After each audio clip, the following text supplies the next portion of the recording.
Being positive is a mind frame that you need to be in. It's a lifestyle, it's more of a lifestyle. I was thinking back to having moments where my brain will only focus on negative things because I was in a negative space. And I never understood how to turn around that negativity to positivity. But then I realized that those negative and positive thoughts are on the same time frame, like they're on the same side of the coins, like they work hand in hand. And the things that we quote as negative feelings, thoughts, are usually triggers that we don't understand. And understanding what these triggers are inside of your body can really help you to move through your everyday life and not be like a sour person or a bitter person. You know what I'm saying? I've come across a lot of people who are really negative in life and don't know how to move on from certain situations that's happened to them. And it's really sad. Understanding yourself is the main thing. So, like, the first thing, understanding who you are, is understanding your triggers. And a lot of people don't really understand what triggers are. So, things that your stomach or your gut feeling allows you to react in a way that's very abrupt. Like, you could be just having a conversation with somebody, and most people would be like, oh, you rubbed me the wrong way, or you saying something that I don't really like. Or it could be, for example, a relationship, you and your partner, and childhood trauma is evident in your relationship, and they decide that, oh, I'm not going to give you any attention when you behave a certain way, and that triggers you, and vice versa. So boundaries also play a big role in how you can stay positive within this lifestyle, within this time frame that you're here or in this existence. Do you understand? So positivity is the first step to get there, is understanding your triggers. What I realized with myself is that I've been in an environment that's very toxic and negative. Growing up understanding, like, people blame other people for their actions and their emotions. And I've learned to understand that no one's in charge of your emotions or how you behave, or so if you want to behave like an ignorant individual, go ahead. But what I've learned is that most of the time you have to take accountability. Accountability is like the biggest thing in this life. If you don't take accountability, you're going to be stuck. And what doesn't grow rots. Okay? Let me say that again. What does not grow rots.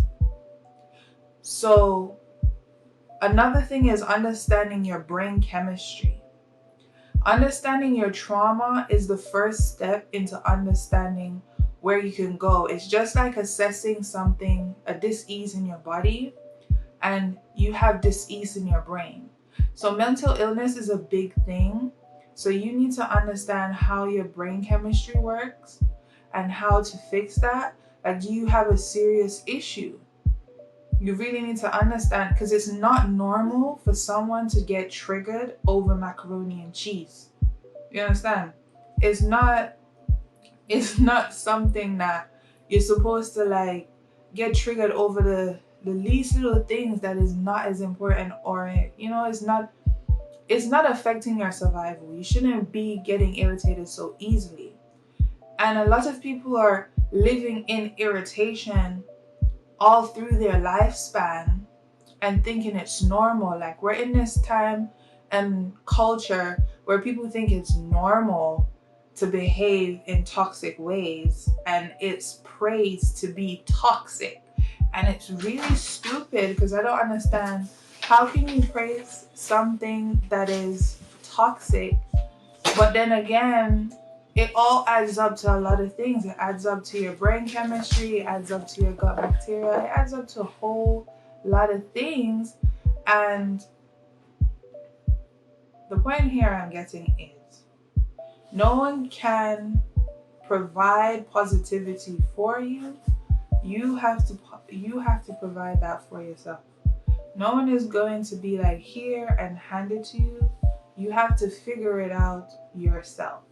No one is in charge of giving you positivity or happiness. No one is in charge of you. Like, you are in charge of you, and vice versa. You are not in charge of anyone else's life or whatever they choose to do.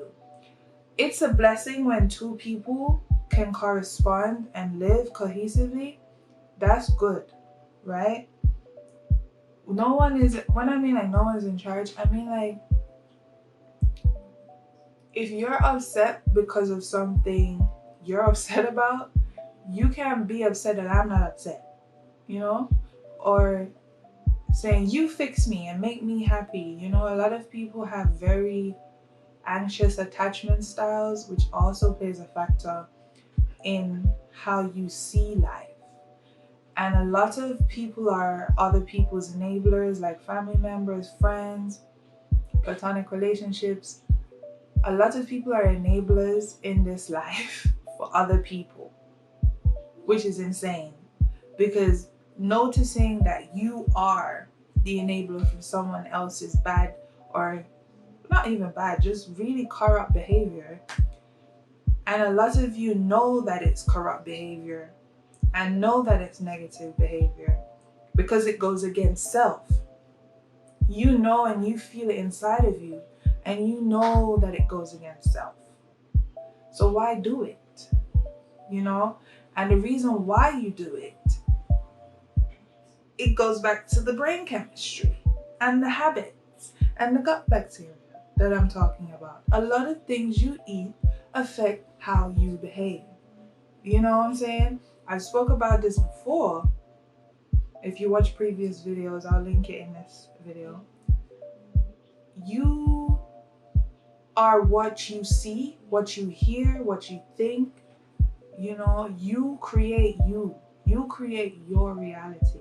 So no one is in charge of all of this. All this kingdom that is here with you, no one is in charge of that but you. You can't keep making excuses that can easily be, you know, it's like your ego and self is having a go at each other, right? Ego only comes into play when it's your survival and instinct, or you need protection from something. That's when your antennas go off. Self is in control of what you see physically and visually. So you should understand that the life that you want is right there on the other side of your ego, you know? But yeah, that's the message I had today.